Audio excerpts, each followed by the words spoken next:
اعوذ باللہ من الشیطان الرجیم بسم اللہ الرحمن الرحیم اللہم صلی علی محمد وعلی آلہ وصحابہ وبارک وسلم۔ اے اللہ، قرآن پاک کو میرے لیے رہنما، روشنی، ہدایت اور رحمت بنا دے۔ اس کو میرے سینے کا نور، میرے رنج و غم، پریشانیوں کو دور کرنے کا ذریعہ بنا دے اور میری قبر میں ویرانیوں اور وحشتوں کا ساتھی بنا۔ آمین۔ السلام علیکم ورحمۃ اللہ وبرکاتہ۔ تمثیل القرآن میں آج ہم انشاءاللہ جن مثالوں کو سمجھیں گے اور ان کا مطالعہ کریں گے وہ سورۃ نحل کی آیات 75-76 میں اور سورۃ ہود کی آیت نمبر 24 میں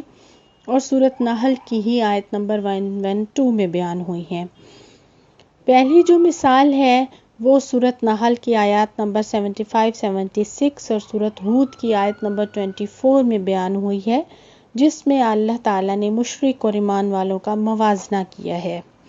اور شرک کی تردید ایک نئے انداز میں ایک مثال دے کر کی ہے۔ اس میں اللہ تعالیٰ فرماتے ہیں، خدا ایک اور مثال بیان فرماتا ہے کہ ایک غلام ہے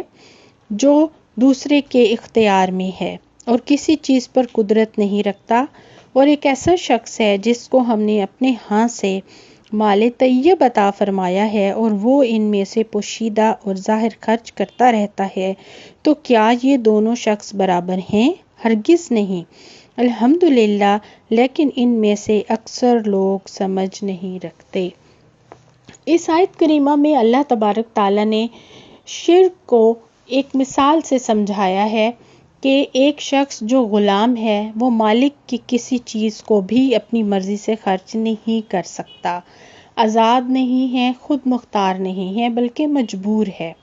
اور دوسری طرف ایسا شخص ہے جو آزاد بھی ہے اور لمبے چوڑے مال و دولت کا مالک بھی ہے، اسے خرچ کرنے کا اختیار ہے اور وہ ہر وقت پوشیدہ اور اعلانیہ خرچ بھی کرتا ہے۔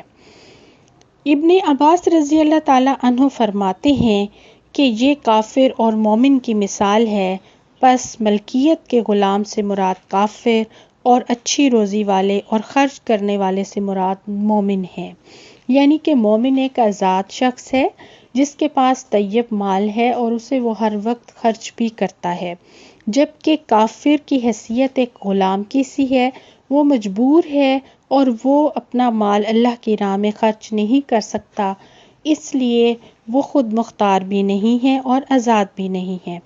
مجاہد رحمۃ اللہ علیہ فرماتے ہیں کہ اس مثال سے بت کی اور اللہ تعالیٰ کی جدائی سمجھانا مقصود ہے کہ یہ اور وہ برابر نہیں ہو سکتے۔ یعنی یہ مثال اللہ تعالیٰ نے اپنی ذات پاک کے لیے اور مشرکوں کے باطل معبودوں کے لیے بیان فرمائی ہے کہ جو مشرکوں کے باطل معبود ہیں وہ خود ہر چیز کے محتاج ہیں، اور دوسری طرف اللہ سبحانہ وتعالیٰ کی ذات پاک ہے جو مختار کل ہے، زمین و آسمان کے خزانے بھی اسی کے پاس ہیں اور وہ انہیں ہر وقت خرچ بھی کرتا ہے۔ تو اللہ تعالیٰ یہاں فرماتے ہیں، تو کیا اللہ تعالیٰ کی ذات باری تعالیٰ اور مشرکوں کے معبود برابر ہو سکتے ہیں؟ کیا تم مالک اور غلام کو برابری کا درجہ دے سکتے ہو؟ اگر نہیں دے سکتے، یقیناً نہیں دے سکتے، تو اسی طرح کیا اللہ تعالیٰ کی ذات باری تعالیٰ اور مشرکوں کے معبود برابر ہو سکتے ہیں؟ نہیں ہو سکتے۔ سورۃ نحل کی اگلی آیت نمبر 76 میں اللہ تبارک تعالیٰ نے صفات کا موازنہ کیا ہے۔ اس آیت کریمہ میں مال کو خرچ کرنے کا موازنہ تھا کہ غلام جو ہے وہ اپنی مرضی سے خرچ نہیں کر سکتا اور جو مالک ہے وہ خود مختار ہے اور اپنی مرضی سے خرچ کر سکتا ہے۔ آیت نمبر 76 میں اللہ تبارک تعالیٰ نے فرمایا ہے کہ ایک طرف ایسا شخص ہے جو گونگا بہرا ہے، چل پھر بھی نہیں سکتا، اور اگر مالک اسے کوئی کام کہے تو وہ اسے کبھی صحیح کرتا بھی نہیں ہے اور نہ ہی کر سکتا ہے، بلکہ الٹا اپنے مالک پر بوجھ بنا ہوا ہے۔ اور دوسری طرف اس کے موازنہ میں، کمپیریزن میں، ایک ایسا شخص ہے جو راہ راست پر ہے، یعنی خود بھی خیر کا کام کرتا ہے اور دوسروں کے لیے بھی آسانیاں اور خیر ہی بانٹتا ہے۔ اگر اس کے پاس مال و دولت نہ بھی ہو تو پھر بھی وہ اپنی بات چیت میں بھی خیر ہی بانٹتا ہے، یعنی ہمیشہ وہ نیکی کا حکم دیتا رہے گا اور خود بھی وہ نیکی کی بات کرے گا۔ تو اس مثال میں اللہ تبارک تعالیٰ نے کیا واضح کیا ہے کہ حق کی دعوت دینے والا اور حق کی دعوت نہ دینے والا کبھی بھی برابر نہیں ہو سکتے، فرما بردار اور نافرمان کبھی بھی برابر نہیں ہو سکتے۔ ایک ایسا شخص جو راہ راست پر ہے وہ سیدھے راستے پر ہے، وہ حق پر ہے، اور ایک ایسا شخص جو گمراہی کے راستے پر ہے، یہ دونوں کبھی بھی برابر نہیں ہو سکتے۔ اس مثال کے بھی دو معنی لیے جاتے ہیں کہ ایک معنی تو یہ ہے کہ اس میں ایک ایسا شخص ہے جو کہ عدل و اعتدال کی راہ پر چلنے کا حکم بھی دیتا ہے اور خود بھی راہ راست پر ہے، اور دوسرا شخص ایسا ہے جو گونگا ہے، بہرا ہے، نہ ہی کچھ سنتا ہے، نہ ہی اس پر عمل کرتا ہے، اور نہ ہی وہ دوسروں کو اس کا حکم دیتا ہے۔ تو اس سے تو کسی قسم کی کوئی خیر کی امید ہی نہیں کی جا سکتی، یعنی کہ یہ شخص جو ہے وہ نہ ہی اپنے لیے فائدہ مند ہے اور نہ ہی وہ دوسروں کو کسی قسم کا کوئی فائدہ پہنچا سکتا ہے۔ تو یعنی دنیا میں بھی اس کے لیے کوئی بھلائی نہیں ہے، نہ ہی اس کے لیے نہ ہی دوسروں کے لیے کوئی بھلائیاں ہیں اس کی طرف سے، اور بلکہ آخرت میں بھی اس کا کوئی حصہ نہیں ہے۔ اب سورۃ ہود میں بھی اللہ تبارک تعالیٰ نے مومن اور کافر کی زندگی کے بارے میں ہی موازنہ پیش کیا ہے اور بہت خوبصورت ہے۔ اللہ تعالیٰ نے یوں بیان فرمایا ہے کہ مومن جو ہوتا ہے وہ ہمیشہ حق کے راستے پر ہوتا ہے، اسے اگر حق کی بات کی جائے تو وہ اسے سنتا ہے، سمجھتا ہے، عمل کرنے کی بھی کوشش کرتا ہے اور حق کی دعوت بھی دیتا ہے۔ لیکن اس کے جو اپوزٹ ہے وہ گمراہ شخص ہے۔ اب جو گمراہ ہے وہ تو ہے برائی کے راستے پر، حق کا راستہ وہ چھوڑ چکا ہے، تو اسی لیے جو پہلا شخص جو حق پر ہے اس کے گمراہ ہونے کے امکانات کم ہیں بلکہ ختم ہو جاتے ہیں، اور ان دونوں کا انجام بھی برابر نہیں ہو سکتا، یعنی کہ جنت والے اور دوزخ والے برابر نہیں ہو سکتے۔ اب اس کا ایک معنی یہ بھی لیا جاتا ہے کہ اب ایک شخص ہے جو کہ اللہ کی نظر میں بڑا بننے کی فکر میں ہے، یعنی کہ ہر وقت اسے یہی فکر ہے کہ وہ اللہ تعالیٰ کو راضی کر لے اور جو بھی وہ نیکی کا کام کرے گا اللہ کی رضا کے لیے کرے گا، اور دوسرا وہ ہے جو صرف اور صرف نمود و نمائش کے لیے لوگوں کے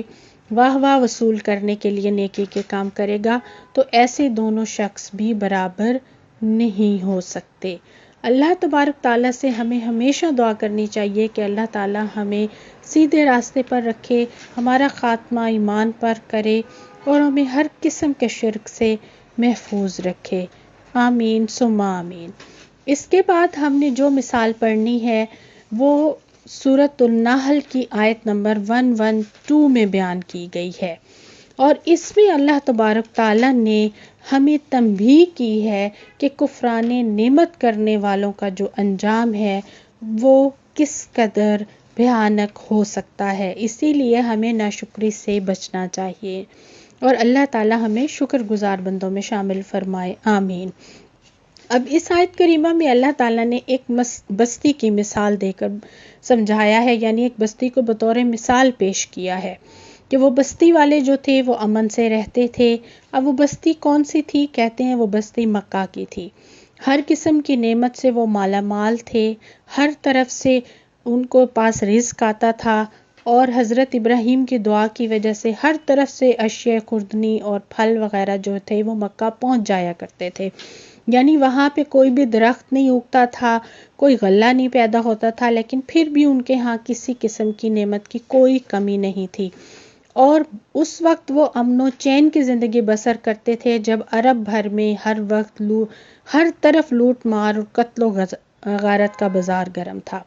پھر جب رسول اللہ صلی اللہ علیہ وآلہ وسلم ان کے پاس آئے، رسول اللہ صلی اللہ علیہ وسلم مبعوث ہوئے، تو انہوں نے ان کو ایک اللہ کی عبادت کرنے کو کہا، لیکن وہ شرک میں پڑے رہے اور وہ رسول اللہ صلی اللہ علیہ وآلہ وسلم پر ایمان نہ لائے۔ اس طرح پھر کفران نعمت کی وجہ سے اور رسول اللہ صلی اللہ علیہ وآلہ وسلم پر ایمان نہ لانے کی وجہ سے اللہ تعالیٰ نے ان کو خوف اور بھوک میں قحط میں ان کو مبتلا کر دیا، یعنی اللہ تعالیٰ نے ان کو خوف اور بھوک کا لباس پہنا دیا۔ اس قدر قحط وہاں پر آیا کہ انہوں نے اونٹ کی روئی خون میں بھگو کر کھائی، استغفر اللہ، ہر چیز تباہ ہو گئی۔ بھوک اور قحط سے ان کا کہتے ہیں کہ یہ حال ہوتا تھا کہ آسمان کی طرف دیکھتے تو دھواں ان کو نظر آتا تھا، اور خوف اس قدر بڑھ گیا تھا کہ وہ ایک دوسرے سے خوف کھانے لگے تھے، استغفر اللہ۔ اب یہ سب کیوں ہوا؟ کیوں؟ ان کی بدعمالیوں کی وجہ سے اور کفران نعمت کی وجہ سے، جو کہ سے پہلے ان پر ساری نعمتوں کی مطلب ان کے پاس ہر قسم کی دنیا کی نعمت موجود تھی، وہ امن سے رہتے تھے۔ اب شکر کیا ہے؟ ابن القیم کہتے ہیں کہ دل کا شکر عاجزی اور انکساری کے ساتھ ہوتا ہے، زبان کا شکر تعریف کے ساتھ ہوتا ہے، یعنی ہم اللہ کی دی گئی نعمتوں کی زبان سے تعریف کریں اور اللہ کا شکر ادا کریں۔ اعضاء کا شکر اطاعت اور فرما برداری کے ساتھ ہوتا ہے، یعنی اللہ تعالیٰ کی دی گئی نعمتوں کو اللہ کے راستے میں، دین کے راستے میں خرچ کرنا شکر گزاری ہے۔ کیوں؟ کیونکہ شکر جو ہے وہ عبادت کی ایک شکل ہے۔ جب ہم شکر کرنے لگ جاتے ہیں تو سب سے پہلے ہم اللہ تعالیٰ کی دی گئی نعمتوں پر زبان سے شکر ادا کرتے ہیں، پھر اس کے بعد نعمتوں کی قدر کرتے ہیں، پھر نعمتوں کی قدر اور زیادہ کرنے لگ جاتے ہیں، اور ان نعمتوں کو پیدا کرنے والے اللہ رب العالمین کے اور زیادہ قریب ہو جاتے ہیں، اور ان نعمتوں کو ہم پھر اللہ کی راہ میں استعمال کرنے لگ جاتے ہیں۔ ہر لمحہ ہم اللہ تعالیٰ کی نعمتوں سے فائدہ تو اٹھا رہے ہوتے ہیں، ان کو استعمال بھی کرتے ہیں، لیکن کیا ہم اس طرح اللہ تعالیٰ کا شکر بھی ادا کرتے ہیں کہ نہیں؟ آج سے ہمیں یہ سوچنا ہے کہ اللہ تعالیٰ کی دی گئی ہر نعمت پر ہمیں اللہ تعالیٰ کا شکر ادا کرنا ہے انشاءاللہ۔ اللہ تعالیٰ نے یہ مثال کفران نعمت کے انجام پر تنبیہ کرنے کے لیے ہمارے لیے بیان فرمائی ہے، جو کہ ہمارے لیے ایک تنبیہ ہے کہ اللہ تعالیٰ کی نعمتوں پر ہم نہ صرف زبان سے شکر ادا کریں، بلکہ ان نعمتوں کا حق ادا کرتے ہوئے ان کو اللہ کے راستے پر خرچ کریں۔ رسول اللہ صلی اللہ علیہ وآلہ وسلم نے فرمایا، دو نعمتیں ایسی ہیں اکثر لوگ ان کی قدر نہیں کرتے، ایک تندرستی اور فراغت، یعنی ہم ان کو زیادہ سے زیادہ اللہ کے راہ میں استعمال کریں۔ آپ صلی اللہ علیہ وآلہ وسلم نے فرمایا، طبیعت کا خوش ہونا بھی اللہ کی نعمت ہے، اس پر شکر کرنا چاہیے۔ اللہ تعالی ہم سب کو اپنے شکر گزار لوگوں میں شامل فرمائے، ہمیں صالحین میں شامل فرمائے، ہمیں ہر قسم کے شرک سے بچا کر رکھے۔ اللہ تعالی ہم سب کا خاتمہ ایمان پر کرے، آمین یا رب العالمین۔